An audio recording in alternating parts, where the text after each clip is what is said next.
You don't have to believe everything you think. Matter of fact, you need to take some of your thoughts captive before they take you captive. Let's renew your mind today, starting now. Welcome to my verse by verse study through the book of Philippians. And today we are at Philippians chapter 4, verses 8 through 9. We're going to be talking about our thought life. Now, I used to think that my thought life, I had no control over it. I couldn't help what I thought about, but the Bible teaches us something very different. And today, man, this could change your life. This is probably one of the most important teachings that I will do in the book of Philippians. Because think about this. If I asked you this, what's your thought life like? If your thought life was like a garden, would there be roses of peace growing, or would there be weeds of resentment? I'll tell you this, dear friend, if you can think about your thought life like a garden, it will change everything, where you're uprooting the bitterness, uprooting the negative, and you're cultivating the good thoughts. That will totally change your life. It's a discipline that we have to be doing all the time, every day. So let's jump into this today. So speaking of cultivating the good thoughts, that's exactly what the Apostle Paul says right here. Now remember, he is writing from a Roman prison cell. And here's what he says. Finally, brothers and sisters, whatever is true, whatever is honorable, whatever is just, whatever is pure, whatever is lovely, whatever is commendable, if there is any moral excellence, and if there's anything praiseworthy, dwell on these things. So that's what he says right there. He says, dwell on this. We've got to be cultivating these good things right here. So just think about this. Look at every single one of those things we looked at. Whatever is pure, lovely, commendable, moral excellence. Naturally, most of us, our mind will not naturally go to that spot because we are battling this. Our mind is a forefront of spiritual warfare, and we are battling negative thoughts. Man, it's like we don't naturally flow in this way in the flesh. This is something that takes a lot of the Holy Spirit working in us. This is why listening to the Bible out, listening to the Bible, reading the Bible, it changes the way that you think. And the way that we naturally think usually will end in a bad place. That's why we got to be so persistent in cultivating the thought life that we have. Look at this. Look what the Bible says here. So here at 2 Corinthians chapter 10, verses 4 and 5 is powerful when it comes to spiritual warfare. Look at what it says. It says this, since the weapons of our warfare, that's what we're talking about, warfare, are not of the flesh, but are powerful through God for the demolition of strongholds. So sometimes when we let these negative thoughts take hold in our mind, it forms a stronghold in there. Man, I mean, that is spiritual warfare language. We demolish arguments. Verse 5, and every proud thing that is raised up against the knowledge of God, and we take every thought captive to obey Christ.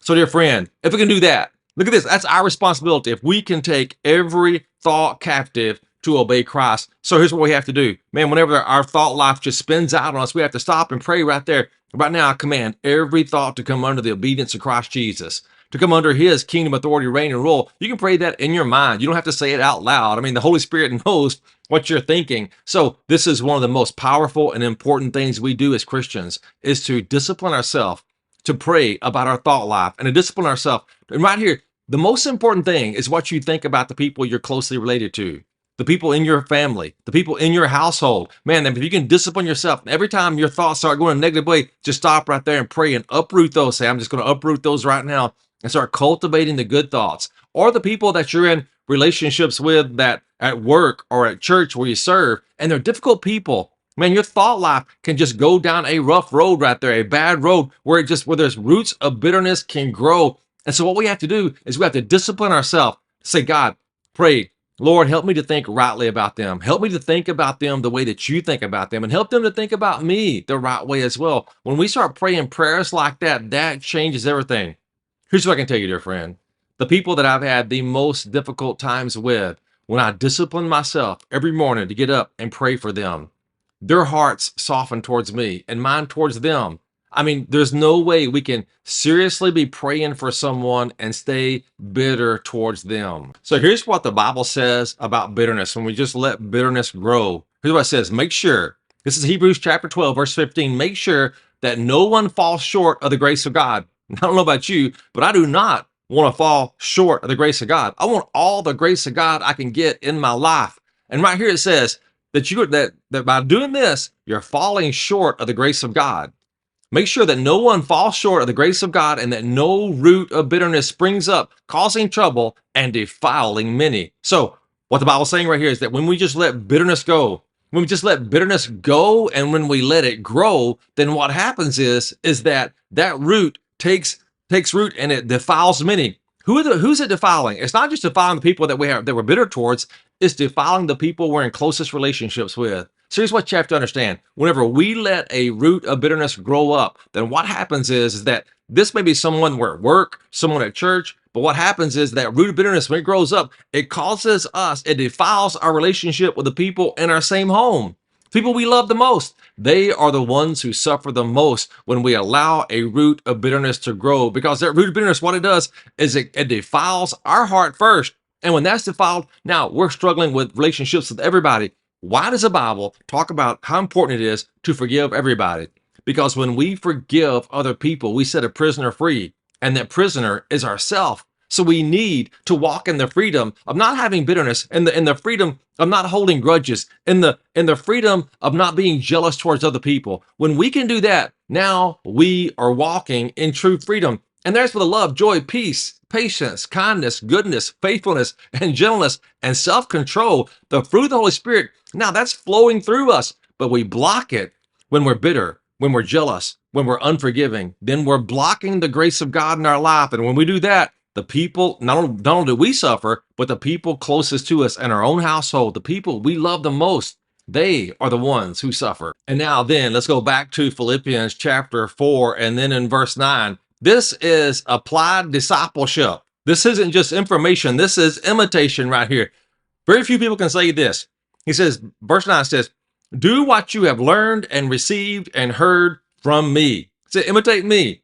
He said, and then he says, and the God of peace will be with you. Man, we've talked about this. If you go back and look at the previous videos, the peace of God, there is not anything more valuable than this, to be at peace with God. Because when I'm at peace with God, then I'm at peace with myself.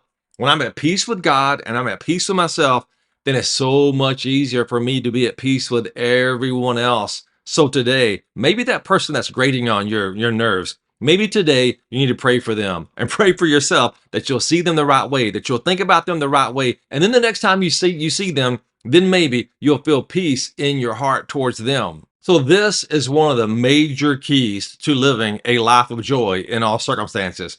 What the Apostle Paul is trying to teach us here is that we've got to be disciplining our thought life. I mean, it's impossible. I mean, like what we're thinking, if we're thinking negative thoughts, bitterness, we're not going to be experiencing the joy of the Lord. It's impossible. So what the Apostle Paul is trying to help us with right here is this, is that we've got to be disciplining our thought life, that I've got to be aware of what I'm thinking. And I can't just let negative, bitter thoughts just run wild, because it's like this, tending a garden. If I just don't weed out the weeds, if I just let the weeds go, they don't need cultivation. They will just take over the garden. They will destroy what's good, the fruitfulness in there. And the same is true if we let the weeds of negative thinking take root in our mind, the bitterness take root in our thoughts. What happens without cultivation? It will run wild and it will take over the fruitfulness of the fruit of the Holy Spirit in our lives.